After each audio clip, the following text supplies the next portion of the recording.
오늘 이제 사무엘하 7장, 사무엘하 7장 보겠습니다.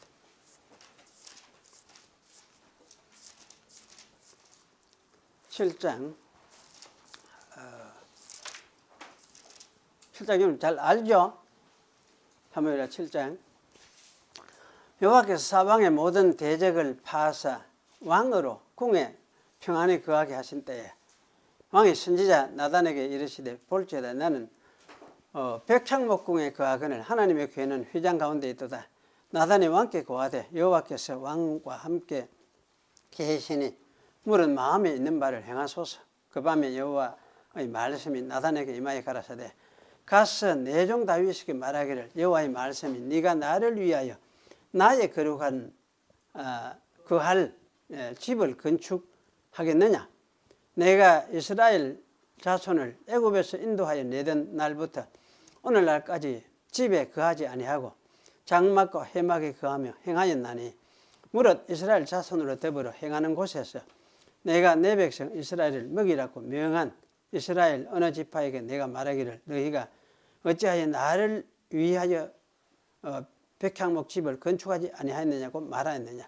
그러므로 이제 내 종 다윗에게 이처럼 말하라. 만군의 여호와께서 이처럼 말씀하시기를 내가 너를 목장 곧 양을 따르는 데서 취하여 내 백성 이스라엘의 주권자를 삼고 네가 어디를 가든지 내가 너와 함께 있어 네 모든 대적을 네 앞에서 멸하였은즉 세상에서 존귀한 자의 이름같이 네 이름을 존귀케 만들어 주리라.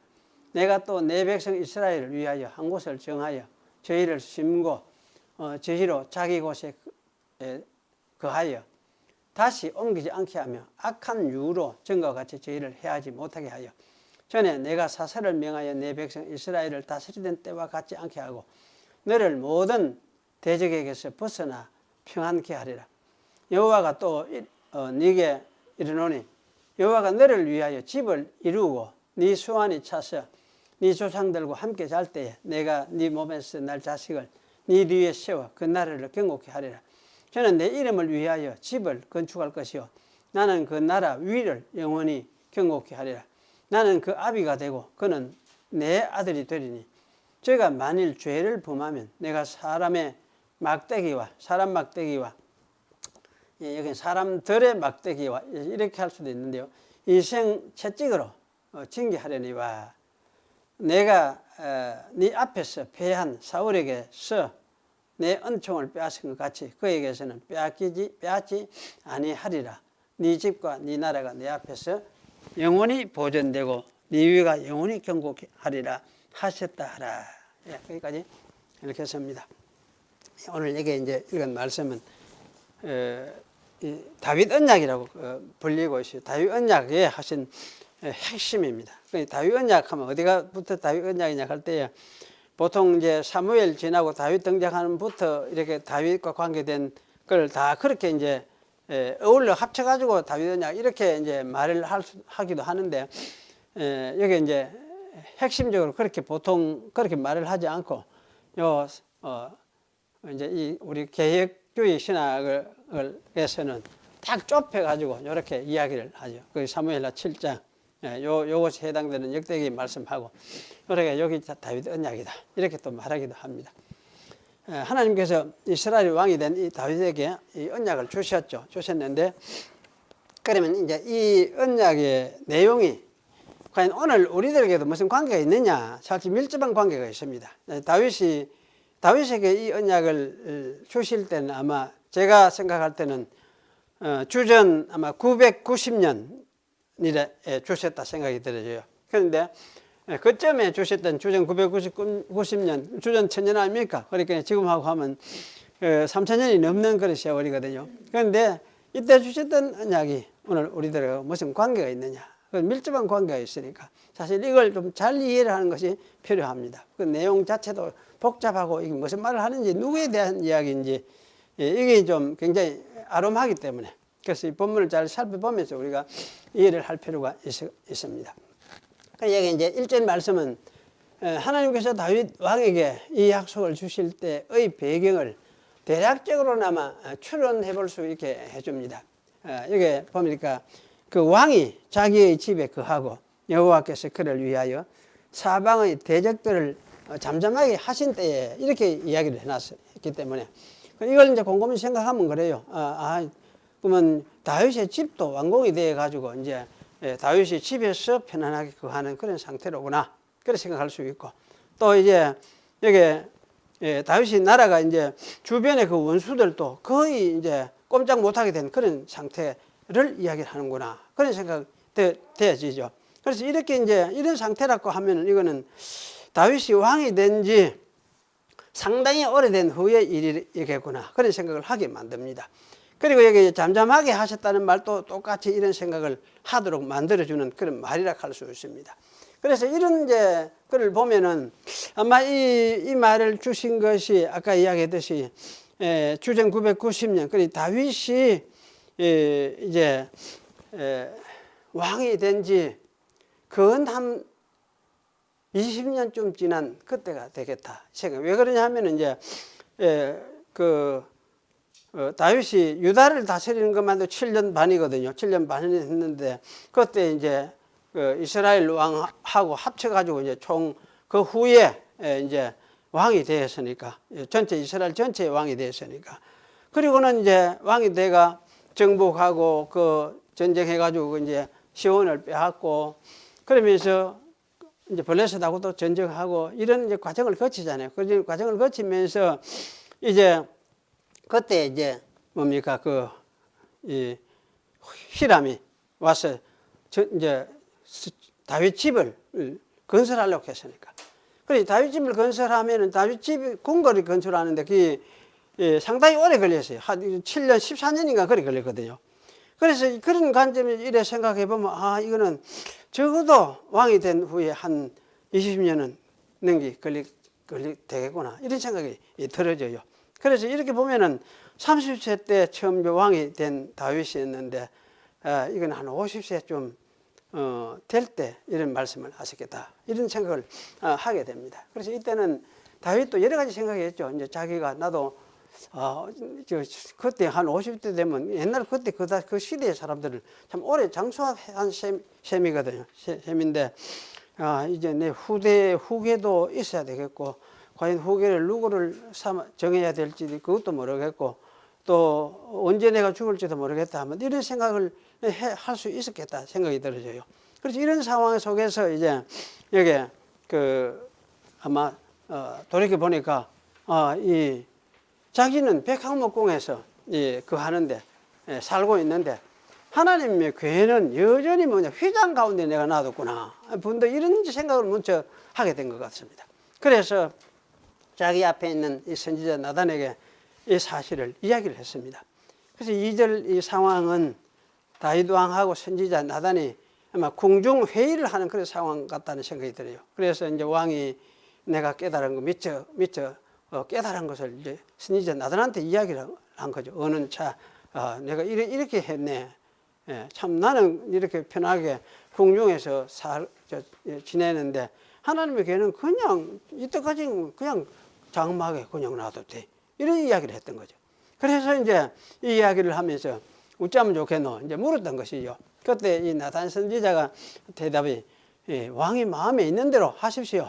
왜냐하면 여호와 하나님께서 당신과 함께 늘 계셨는데 결국 그러면 이제 당신의 그 마음이 하나님이 주신 마음이 아니겠습니까? 그래서 당신이 주신 그 깨달음이 하나님이 주셔서 깨닫게 한 것일 것이 틀림없습니다. 그러니까 이제 당신 마음에 원하는 대로 하십시오. 뭐 이런 식으로 이제 쉽게 이야기를 한 것 같아요. 그런데 이 선지자 이 말은 사실은 거짓말은 아니죠. 아니지만 이 틀린 대답이다 이었습니다. 왜냐하면 이때에 여호와의 마음과 다윗의 마음은 같지 않았기 때문입니다. 그러한 사실을 선지자 나단이 알지를 못했던 거죠. 그래서 나단은 왕이 하나님과 함께 계시니까 왕의 마음이나 하나님의 마음이나 같은 마음일 기다 생각하고 아마 평소대로 아마 이런 대답을 했겠다 그런 생각이 들어지는데요. 그래서 여기 이제 아마 밤에 나단이 엉터리 대답을 해줬으니까 먼저 이 나단한테 이야기를 먼저 해야 되겠다. 그래서 나단이 또 왕의 그 고문이고 그러니까 이제 여기 하나님이 먼저 나단에게 나타나서 밤에 나타나셨어요. 그래서 말씀이 이미 딱 했는데 사실 말씀이 임한 거는 하나님 자신이 임한 것이나 마찬가지잖아요. 그래서 사실 이거는 다윗에게도 이렇게 하실 수도 있는데 나단에게 이렇게 먼저 하신 거는 나단에게 이걸 먼저 말씀하셔야 되기 때문에 그 필요를 느껴서 이렇게 하신 거죠. 그래서 나단으로 하여금 다윗에게 이제 전해주라고 하신 말씀 내용, 이게 사실은 중요한 것입니다. 그래서 중요한데 이게 참 어찌 읽어보면 이게 무슨 말인지 알 것 같은데 어찌 읽어보면 이게 또 좀 무슨 말인지 누구에 대한 이야기인지 예수님에 대한 이야기인가, 안 그러면 뭐 당시에 이 솔로몬에 대한 이야기인가, 이 음을 파악하기 어려워요. 그래서 참 이해하기가 참 쉽지 않구나 그런 생각이 들기도 합니다. 여기 이제 우리가 다윗은 이제 내 집도 완공이 되었으니까 하나님 집도 지어야 되겠다 이렇게 하시는데, 사실은 하나님은 이제 다윗의 마음에 동의를 하지 않는 것이죠. 그래서 하나님은 네가 나를 위해서 내가 거주할 집을 지으려고 하느냐 질문을 했죠. 사실 이게 몰라서 하시는 질문은 아닙니다. 다윗의 의도에 반대 이야기를 하려고 하시는 질문이라 할 수가 있습니다. 그래서 내가 나를 위해서 내 집을 짓겠다고 뭐 이런 대묻는 말씀이죠. 그러면서 하나님은 이제 출애굽 시대부터 이야기를 합니다. 내가 다윗이 백향목집에 사는 그때까지 지금까지 안 그랬냐, 나는 천막에 거주하면서 살아왔다. 그리고 사사시대에도 많은 사사들과 함께 지내왔지만은 그 중에도 어느 한 사사에 그네가 나를 위해서 백향목집을 가지고 그렇게 이제 뭐죠, 성전이죠, 신궁을 지어라 그렇게 말한 적이 없다 이 이야기입니다. 그래서 이 말씀을 강조하는 것은 지금도 마찬가지다. 지금도 여전히 내가 이제 너한테 내 집을 지으라고 하고 있는 것이 아니다 그런 이야기를 하시는 거죠. 그러면 대신에 이제 하나님께서는 하고 싶은 말씀이 뭔가 하면 지으려고 하니까 내 집 지으려고 하지 말고 내가 너한테 이제 해줄 걸 내가 이야기해 주고만 그 이야기를 하시는 겁니다. 그래서 그게 뭔가 하면은 하나님 자신이 다윗을 위하여 집을 짓겠다 이렇게 말씀해 줍니다. 이 말씀은 하나님 자신이 다윗에게 가문 곧 다윗의 왕조를 세우겠다는 말씀을 하신 것입니다. 먼저 하나님은 그 자신이 다윗을 위하여 다윗을 이스라엘의 지도자로 삼아서 다윗이 하는 모든 일에 다윗과 함께 계시면서 다윗의 모든 원수들을 깨뜨렸다고 말씀하셨습니다. 이 말씀을 하신 이유는 야곱을 이스라엘이라고 불러주셨던 그 말씀을 다윗에게도 반복해서 해주시는 그런 해주시기를 원하셨기 때문입니다. 그러면 이스라엘이라는 이 이름은 하나님이 이스라엘과 함께 계셔서 싸워주시기 때문에 아무도 이길 수 없는 분이 사람이 누구냐, 이 이스라엘이라고 그 말씀이죠. 이런 뜻을 담고 있는 것이 이스라엘입니다. 그럼 이런 이름을 야곱에게 주셨는데 야곱의 자손 이스라엘의 지도자로 삼은 다윗에게도 하나님은 그렇게 하셨다는 말씀을 하신 것이죠. 그래서 이것은 다윗 네가 옛날에 야곱은 옛날에 이스라엘이지만은 지금 이스라엘은 네가 바로 이스라엘이다 하는 말씀이랑 같은 말씀이에요. 이 말씀은 다윗이 전쟁들에서 승리한 것은 다윗 자신이 잘 싸워서 된 것이 아니라 하나님이 조상들과 하신 언약을 이루기 위해서 다윗을 택하시고 또 다윗을 위하여 싸웠기 때문이라는 뜻입니다. 따라서 이게 이제 네 이름을 내가 크게 만들어 주겠다 하시는 것도 하나님이 다윗을 위해서 싸워 주실 것을 말씀하시는 내용임이 분명합니다. 그렇기 때문에 네 이름을 크게 만들어 주겠다는 이 말씀은 다윗의 이름 곧 다윗을 위해서 하나님이 싸워서 다윗의 나라를 크게 만들어 주겠다는 말씀과 같습니다. 그러니 사실 다윗이 왕으로 다스리는 나라 이스라엘은 이제 사실 크게 될 수밖에 없죠. 하나님께서는 다윗에게 이런 나라의 다윗의 나라 왕조라 할 수 있죠. 왕조 다윗의 나라가 다윗 왕조. 그래서 이것에 대한 약속을 다윗에게 주신 것입니다. 여기서 우리가 한 가지 기억할 거는 이 이제 내가 네 이름을 크게 만들어 주겠다 하는 요 이제 그 구절을 아주 주관적으로 이상하게 이용을 해가지고 이단 활동한 사람들 있죠. 우리나라도 그런 사람이 있습니다. 그 누굽니까? 기억납니까? 병 고쳐준다 하는 사람. 손가락과 이래 하다는 사람. 아니, 이 사람 누굽니까? 김계화. 예, 김계화죠. 옛날에 그랬어요. 지금 묵지 않은지 모르겠는데. 예, 그 사람 책을 내가 읽어봤거든요. 그것도 그런 생각하더라고. 그래서 내가 이거 마귀한테 욕을 당했구나. 요 구절이 지게 마귀가 욕을 지한테 해주더라는 거지. 너희도 이름을 크게 해주겠다. 이건 아무나 하는 말이 아닙니까? 아니거든요. 누구한테? 메시아에게 해당되는 이야기. 이스라엘 다윗에게 해주셨으니까. 그러면 예수님에게 해당되는 이야기는 똑같아요. 그런데 지가 지가 예수랑 하는 게 똑같이 돼버려. 이게 참 위험한 생각이에요. 이래 함부로 주관적으로 사용하는 거는. 그래서 이런 면에 우리가 이제 주의할 필요가 있습니다. 여기 이제 10절에서 12절은 다윗의 나라에 대한 말씀이긴 하지만은 다윗의 나라가 이제 그러면 언제부터 이와 같이 견고하게 될 것인지를 구체적으로 보여줍니다. 그래서 이게 이제 결론적으로 말하면 다윗에게 날 이 자식 때부터 니는 아닌데 니 다음 때부터 이렇게 이야기를 한 거죠. 그래서 이때부터 네 나라가 견고하게 될 것이다. 이렇게 말씀하셨습니다. 그런데 이렇게 이제 견고하게 되는 것은 여러 가지 측면들이 함께 어우러져서 이루어지는 것이다를 이야기를 합니다. 그래서 이거 첫 번째로 말하는 측면이 뭐냐면은 내가 내 백성 이스라엘을 위하여 한 곳을 정하여 저희를 심고 저희로 자기 곳에 거하여 다시 옮기지 않게 하며 악한 유로 전과 같이 저희를 해하지 못하게 하여 너를 모든 대적에게서 벗어나 평안케 하리라 라는 말씀이 이루어져야 하는 것이죠. 그래서 이 말 내용들이 이루어져야 돼요. 그래서 다시 말하면 이거는 이런 이제 사사시대하고는 완전히 파리한 새로운 통치 시대가 이룰 것이다. 이게 뭐냐? 한마디로 달리 말하면 태평성대의 시대가 될 것이다 하는 말이나 똑같습니다. 그런데 이제 이 태평성대 시대에 어떤 일이 있어야 되느냐 하면은 한 곳을 정해가지고 이스라엘이 심겨져야 된다는 이야기를 하고 있어요. 그래서 이것이 무슨 말인지, 한 곳을 정해가 이스라엘이 심겨진다는 말이 무슨 말인지 참 이해하기가 어려워요. 그런데 저는 이걸 이제 출애굽기 15장 17절에 비추어서 이해를 하는 것이 좋겠다 생각이 듭니다. 그래서 출애굽기 15장 17절에는 주께서 백성을 인도하사 적어놨죠. 그들을 주의 기업의 산에 심으리이다. 산은 이방으로도 해요. 그럼 여호와여 이는 주의 처소를 삼으시려고 예비하신 것이라. 그럼 주의 처소를 이야기하면서 주여 이것이 주의 손으로 세우신 성소로소이다 이렇게 말씀하고 있거든요. 그래서 이 말씀은 분명히 어떻습니까? 그냥 가나안 땅이 아니고 어디입니까? 한 성소를 이야기를 해요. 성소를, 여호와의 성소를 이야기를 하니까 그럼 이건 시온산성을 말하는 것이 옳겠구나. 그런 이제 틀림없구나. 그런 생각이 들어요. 그래서 사실은 이 말씀을 이제 한 곳을 정해서 이스라엘을 심는다 하는 이 말씀은 주님이 이스라엘 백성을 자기의 성소에 심으려고 하는구나. 그러면 이 성소는 예루살렘 성전이 되는 그 시온산 산성, 그것이 주님의 그 성전이 그게 세워지기 때문에 그것이 바로 성소가 되는 곳이 될 것이구나. 이렇게 우리가 이해를 하는 것이 맞겠다는 말씀이죠. 그래서 사실은 우리가 이스라엘은 여기서 깨달아야 될 것은 뭐냐면 시온에 그 하시는 여호와 하나님께 뿌리를 내려야 할 사람들이라는 말씀이죠.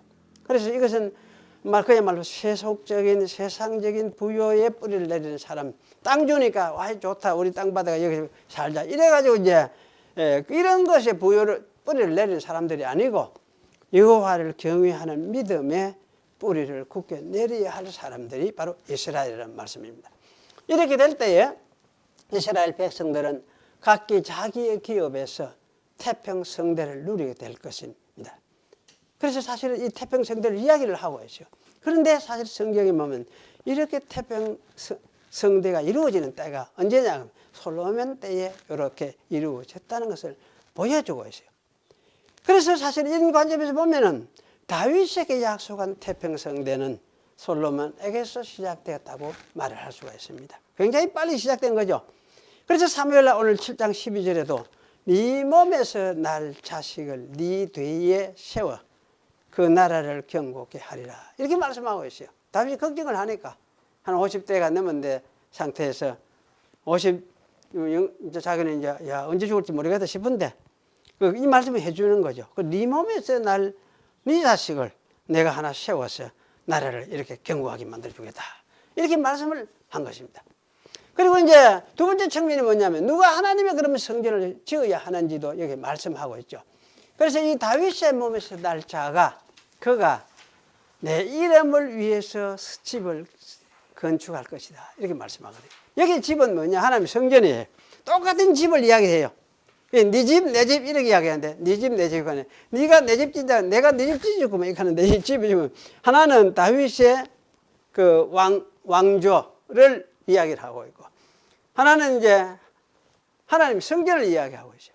그래서 이제 네가 집을 짓는 것이 아니고 이게 네가 낳을 아들 중에서 하나를 세워가지고 내가 그로 하여금 내 집을 짓도록 하겠다. 내 성전을 짓도록 하겠다. 이렇게 말씀을 하신 거지. 그래서 역사적으로 보면 이거 누굽니까? 다윗 다음에 누구예요? 솔로몬이죠. 그렇잖아요. 솔로몬. 그래서 솔로몬이 성전을 짓게 되는 것은 너무나 당연하구나.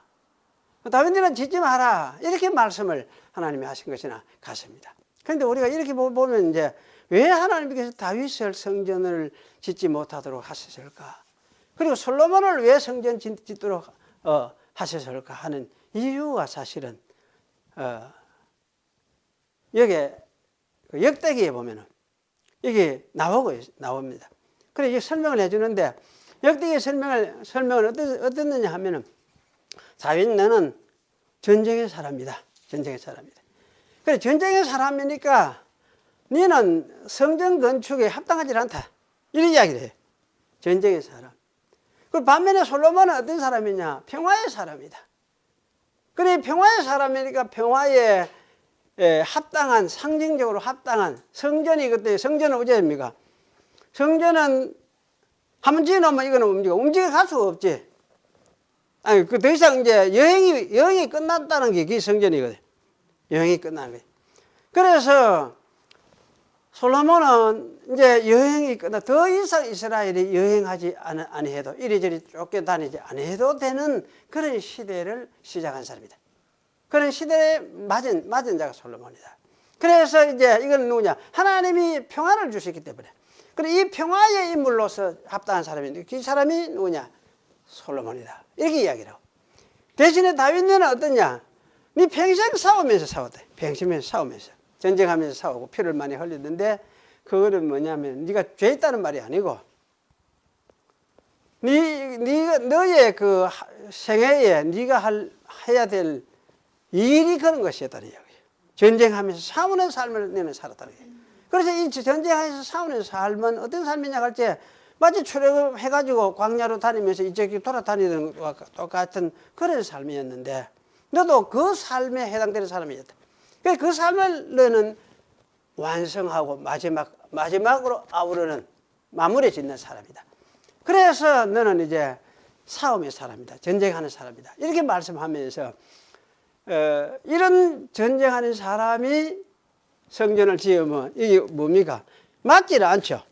의미상 맞지를 않아요. 구속의 계시의 그 역사에서 계시적 의미가 맞지를 않고 누가 짓는 것이 맞느냐? 솔로몬이 이걸 짓는 것이 맞다는 말이죠. 그래서 솔로몬으로 하여금 짓도록 하고 너는 짓지 말아라. 하나님 그렇게 말씀을 하셨어요. 그러니까 다윗이 그때부터 마음 좀 섭섭하긴 섭섭하지만은 준비를 억수로 많이 했어요. 나무도 준비하고 여러 제목을 준비를 하고 철도 준비하고 금도 준비하고 금도 엄청 많이 준비했어요. 그런 것이 이제 역대기에 보면 나옵니다. 그래서 우리가 이제 이런 걸 보면서 참 하나님이 주권적으로 자기 계시의 의미를 드러내기 위해서 자기의 사람을 적재적소에 사용하고 그렇게 하시는구나. 이걸 우리가 여기서 깨닫게 되지요. 그래서 솔로몬은 평화를 드러내는 사람으로서 하나님의 안식을 이스라엘이 누리게 되었다는 걸 드러내는 사람으로서 솔로몬을 선택을 했고 다윗은 전쟁을 위해서 그래서 이 전쟁은 사실 출애굽의 마무리 완성회와 같은 그런 전쟁인데 이걸 드러내기 위해서 세움받은 사람이 다윗이다. 그렇게 이제 우리가 이해하는 것이 필요합니다. 그러면 여기 이제 한 가지 더 우리가 또 생각해야 될 것이 뭐냐면 이 안식을 이야기를 하고 있어요. 그래서 안식의 상징을 이야기를 하면서 솔로몬 안식의 상징인 이 솔로몬을 뭐라 합니까? 하나님이 자기의 아들로 양자로 삼겠다 이야기를 해요. 자기의 아들로서. 그래서 솔로몬은 마치 하나님의 아들과 같은 모습으로 나타나게 되어집니다. 우리 성경에 그렇게 나오죠. 솔로몬이 이 보통의 사람이 아니구나. 그리고 성경에 그렇게 기록되어 있습니다. 우리는 동양과 애굽의 모든 현자들보다 솔로몬의 지혜와 총명이 더 컸다라고 하는 말씀을 우리가 읽을 수가 있거든요. 그런데 이 말씀 보면은 솔로몬은 마치 이거는 세상 사람들 보기에는 신과 같은 존재로구나. 그런 이제 생각을 갖도록 만들어져요. 그럼 이것이 왜 이러느냐 할 때 하나님이 특별히 그에게 함께 하셔서 하나님의 지혜로서 그와 함께 계시니까. 그러니까 솔로몬 속에는 누가 있느냐? 하나님의 계심을 사람들은 느끼게 된 거예요. 그래서 사실 이렇기 때문에 이게 왜 이렇게 하나님이 이래 하셨느냐 할 때, 특별히 이렇게 하셨느냐 할 때, 이게 하나님의 아들로서 자기를 삼았기 때문에 하나님이 그에게 이런 지혜를 주셔서 함께 하심을 보여주신 것이다. 그럴 수 있습니다. 그리고 또 한 가지 우리가 생각할 것은 이러한 이 마치 신과 같이 보이는 솔로몬이 다스리는 그 통치의 자리, 그리고 왕좌죠. 좌석, 자리예요. 그래서 이 왕좌를 영원하게 만들겠다. 확립시키겠다. 근데 영원하게 만들겠다. 이렇게 말씀을 하셨습니다. 그래서 솔로몬은 사실은 이거는 뭡니까? 죽고 없어져도 솔로몬의 왕자가 영원하게 만들겠다 말씀하고 있습니다. 그렇다면 이 왕자는 어떻습니까? 솔로몬 같은 왕이 반복해서 계속 태어나서 이걸 유지시키든지 아니면은 죽지 않고 영원히 살아있는 왕이 다윗의 자손, 곧 솔로몬의 자손으로 태어나서 그래서 유지가 되든지 둘 중 하나겠죠. 어느 게 성경이 가르치는 그 방식입니까? 성경의 역사는 어느 방식을 택했습니까? 영원히 솔로몬 같은 그런 왕이 태어나는 걸 반복했습니까? 아니죠. 계속 타락하는 인간, 타락하고 억만되는 인간, 그걸 보여준 게 성경 역사였어요. 그런데 한편으로 보면 이제 이런 사건을 통해서 보여주는 것이 뭐냐면 인간으로서는 이런 왕자의 영원함이 유지되는 것이 불가능하다는 것을 다윗 자신도 이미 알고 있습니다. 다윗 자신이 겪어본 인간의 그 죄성 때문에 왕좌의 영원함이 불가능함을 알았던 것이 분명합니다. 그래서 자신 속에 있는 죄성, 그걸 경험을 하면 자기가 눈으로 봤으니까. 그럼 자기의 후손들 안에도 이런 것이 역시 있을 수밖에 없구나 하는 것을 깨달았던 것이죠. 그래서 여기 다윗도 나중에는 죽음이 가까워질 무렵에는 메시아를 기다려요. 그 메시아 왕은 하나님이 자기 자손으로 보내실 그러한 메시아 하나님의 아들. 그 아들이 와서 통치해 주는 통치를 기다리는 이런 태도를 제하면 기도하고 있습니다. 그래서 이것을 뭐라 하면 다윗은 자기의 구원이라고 말씀을 하셨습니다. 다윗은 내 집이 하나님 앞에 이같이 아니하냐. 하나님이 나로 더불어 영원한 언약을 세워서 만사에 구비하고 경고케 하셨으니 나의 모든 구원과 나의 모든 소원을 어찌 이루지 아니하시랴. 이렇게 노래를 했습니다. 사무엘하 23장 5절, 그 1절부터 5절까지 내용이 바로 이렇게 이어져 있습니다. 다윗의 나라, 다윗의 왕조에 대해서 이야기하는 것입니다. 다윗이 기다렸던 이 다윗의 자손이고 또 하나님의 아들이신 분이 바로 누구였냐? 예수 그리스도입니다. 다윗이 하나님의 백성의 원수들과 전쟁하는 사람으로 살다가 죽었듯이 예수 그리스도는 죄와 싸우는 사람으로 살다가 죽으셨습니다.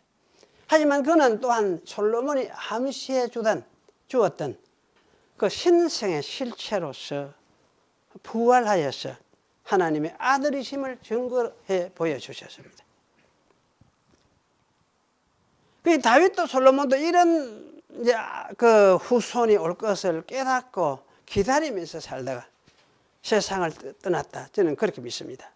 그리고 다윗이 믿은 이 메시아를 솔로몬도 믿었을 것이다. 저는 그렇게 생각을 합니다. 이게 참 성경에 명백하지 않은 것 같았어요. 그래서 솔로몬이 구원을 받았느냐 이런 그 이야기를 많이 하거든요. 하는데 저는 솔로몬 구원을 받았다. 그렇고 남봉꾼 것이 그 개도 구원해 주시느냐. 자기들 구원을 받았다 저는 그런 뜻이에요. 그래서 이 솔로몬은 왜 그러냐면 자기 속에 지혜로 주셨던 분. 그 지혜를 주셨다는 말은 이거는 뭡니까? 이거 하나님이 와서 임재해 계시다는 걸 아는. 그래 이것을 이제 깨닫고 경험만 했거든. 그러면 이 솔로몬은 뭡니까?